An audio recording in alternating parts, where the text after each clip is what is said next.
अस्सलामु अलैकुम वरहमतुल्लाहि वबरकातहू। या अल्लाह, जो लोग परेशान हाल हैं और आपकी मदद के तलबगार हैं, उनकी परेशानियों को दूर कर दीजिए। हमें सब्र और शुक्र की जिंदगी नसीब कीजिए। हमें नेक अमल की तौफीक दीजिए।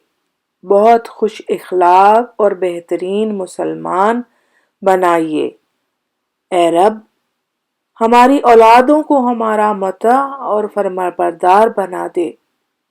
उन्हें दीन और दुनिया की समझ अता कीजिए। हमें हमारी औलादों की तमाम खुशियां देखना नसीब कीजिए। हमारी नस्लों को दीनदार बनाइए। आमीन।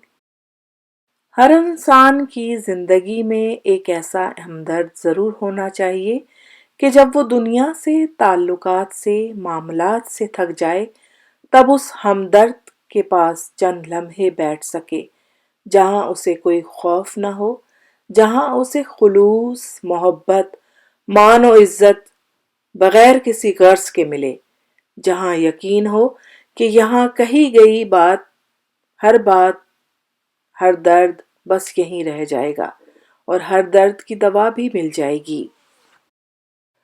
जिस तरह शबनम के कतरे से मुरझाए हुए पौधों में ताजगी और जान पड़ जाती है, इसी तरह खूबसूरत और अच्छे अल्फाज मुरझाए हुए दिलों की उदासी दूर करते हैं, इन्हें पुरुम्मीद बनाते हैं।